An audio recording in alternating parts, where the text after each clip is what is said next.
Yeah, so again, this is a disease that is characterized by recurrence. All the patients in ENVISION were recurrent bladder cancer patients. And so we're really subselecting those patients that are the most likely to have another disease event occur. And we know that when we do TURBT, this is kind of the group in which we fail them because they have disease that comes back. That's just the way this disease behaves in those subset of patients that are recurrent. And so ENVISION's a 5-year study. But really, again, importantly to understand, there is no maintenance treatment, meaning the patients are treated initially and then literally followed with cystoscopy every 3 months to see if disease comes back with nothing else treated in the interim. The natural history of those patients in general with TURBT is that it does come back. That's why they're recurrent patients. And so as we follow these patients out now 2 years after their complete response, meaning more than 2 years after their last treatment, you're seeing that a significant proportion, over 72% of patients, maintain that complete response by virtue of their first treatment 2 years prior. And so I think that's really sort of extraordinary. And I think for this disease space, durability of response is really, really important. What happens at 3 months? I think it's important to know that because it's important for patients to know that their treatment was successful or not. And again, that complete response rate was almost 80%.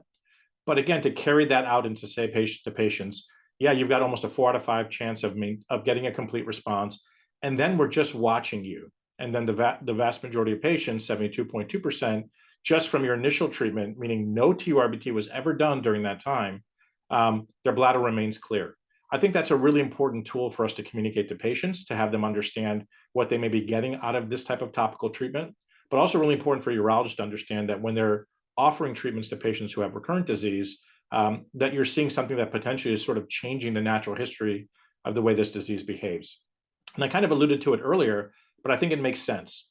I think you're really treating all tumors in the bladder biologically, whether they're visible or not, with topical treatment. And I think that's sort of why you get durability results that probably exceed that what we've seen on TURBT in this recurrent patient population, because you're really treating any tumor that may or may not be there. And so the other benefit for patients is they don't have to come in for maintenance treatments. For my patients who have TURBT, I'll generally recommend a bladder wash within 24 hours. Usually I do it right after surgery. And then I have them usually come to the office again for 6 weekly treatments, and then usually once a month maintenance treatment. So that's a lot of back and forth visits for patients that I historically managed with TURBT that keep recurring.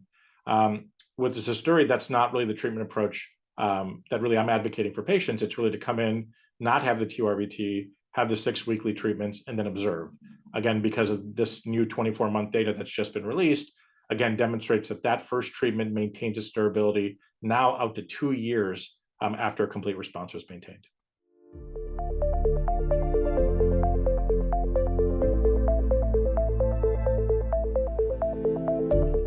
I look at them as sort of two bullets in your gun, right? I think that both of them are appropriate for patients.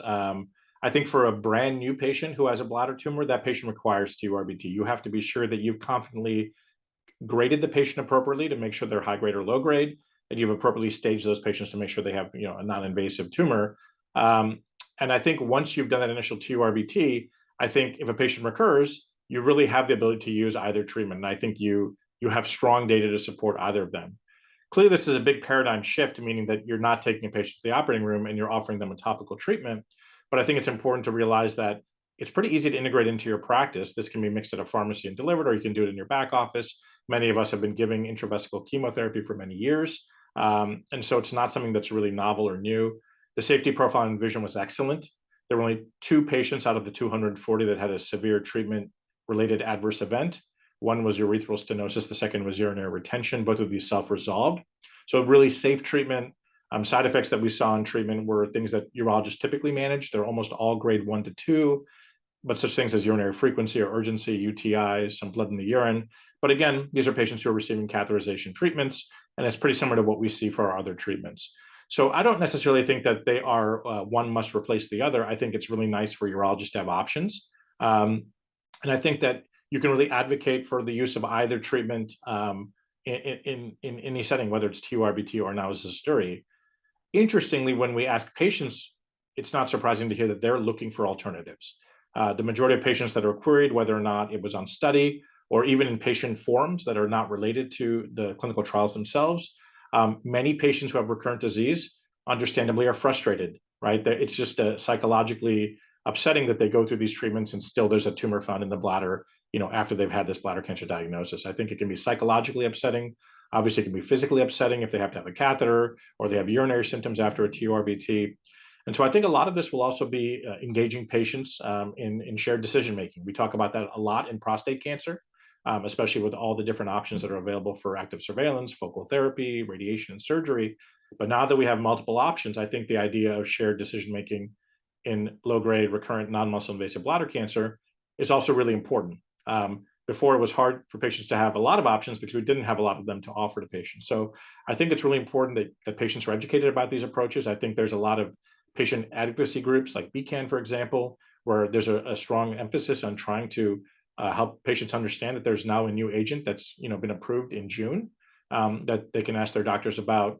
And I think, again, this is going to be a conversation that I have with my patients and really sort of help follow their lead, explain the data, and then really trying to help those patients navigate which of the two options makes the most sense for them. So again, I don't think that one necessarily is superior to the other. I think they're different. And I think the narrative and the approach for each patient is really individualized.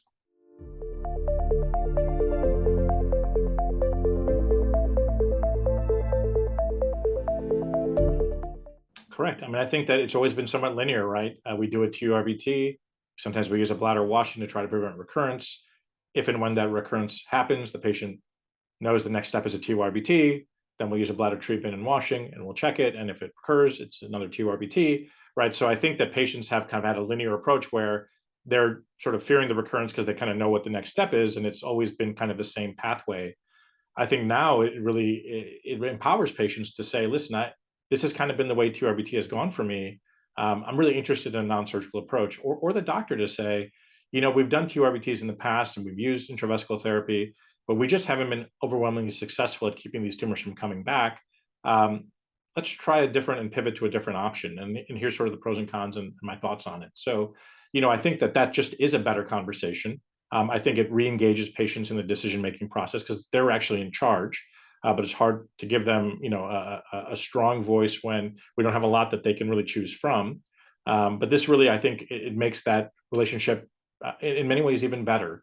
And I always tell my patients who have low-grade, recurrent non-muscle invasive bladder cancer is I hope they like me because they're going to get to know me for the rest of their lives, right? This is not a disease that generally kills people, but it's a disease that recurs, and the relationship and the time that they spend with me and my office and my staff, it's a lot, right? A lot of cystoscopies, a lot of bladder treatments, a lot of bladder washing.